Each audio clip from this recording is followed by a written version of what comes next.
Well, all of this is to me highlighting something that I think was one of the major struggles for Amazon, which was I don't think they ever really defined their brand.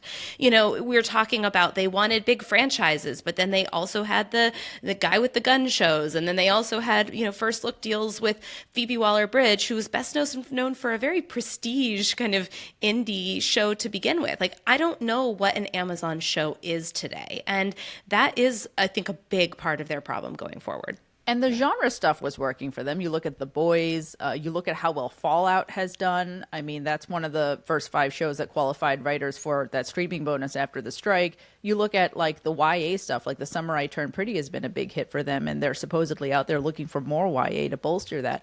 But there's something that seemed a little, I guess, sort of disparate about all those things that never quite came together holistically.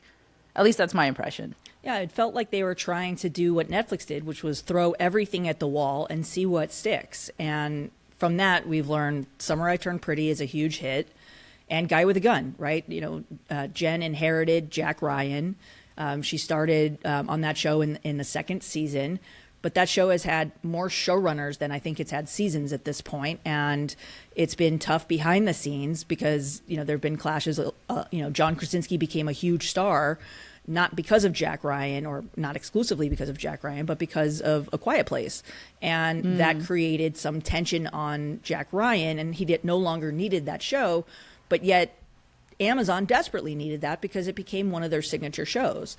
And what's more, they don't own that. It's a Paramount show, right? And, Jen can take full credit for Reacher. Fallout was a Jen show, but again, Fallout was from Lisa Joy and Jonah Nolan, the Westworld creators that Jen recruited with a big overall deal after a bidding war for their services across town.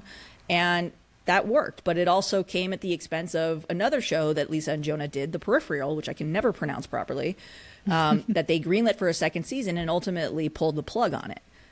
So that was millions of dollars down the toilet. And they've done that with a number of shows, right? Elaine, you reported Silk Spider Society, which was to be their first Marvel show with Sony, right? Angela Kang was going to run that from The Walking Dead.